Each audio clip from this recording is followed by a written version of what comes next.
Sussex recovered from a poor start to balance things up against LV County Championship title hopefuls Yorkshire on the first day of their game at the Brighton & Hove Jobs.com ground.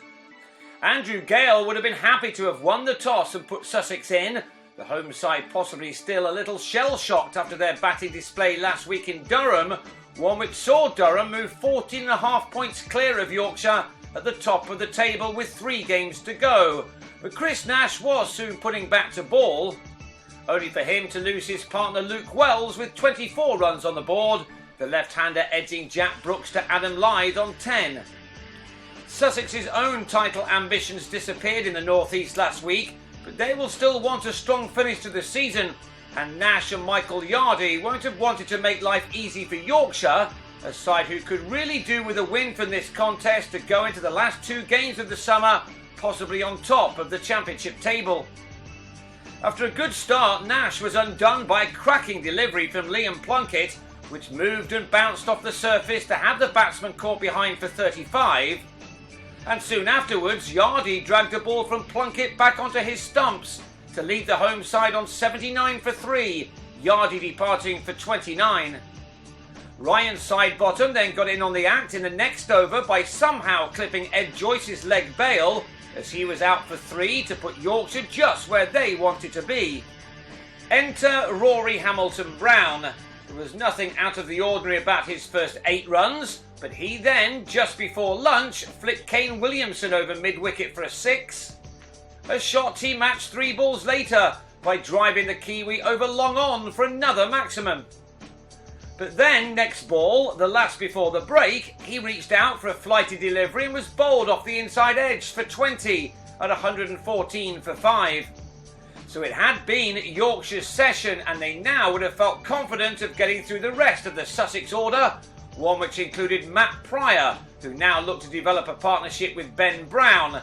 They were able to add 23 runs for the 6th wicket, only for Pryor, a man in need of runs ahead of the tour to Australia, to be bowled by Stephen Patterson for 23.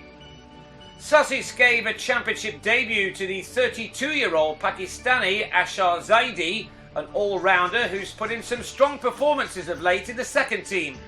He produced a couple of classic shots off the bowling of Plunkett, but it was only a cameo from the man from Karachi who'd made 17 when he was LBW to Sidebottom, with a total now on 164 for 7. Yorkshire could hardly have asked for any more. Their title rivals Durham were watching the rain come down in Derby, and so the visitors here now had a real chance to make a statement.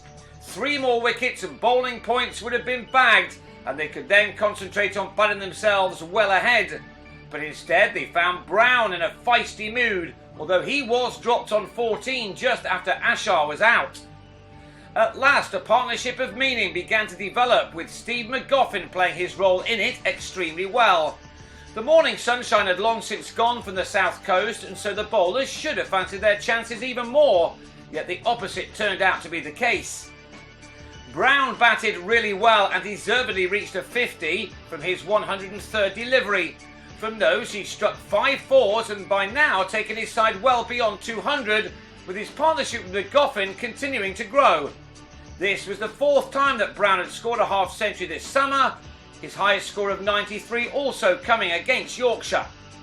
In 26 overs, he'd added 74 runs with McGoffin, who, having got to 26, toe-ended a very wide ball from Sidebottom behind.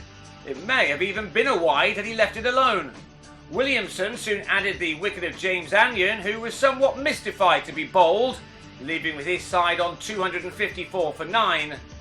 The innings should have been ended when Brown missed a hit off Adil Rashid, but Johnny Bairstow inexplicably blew the chance of a stumping.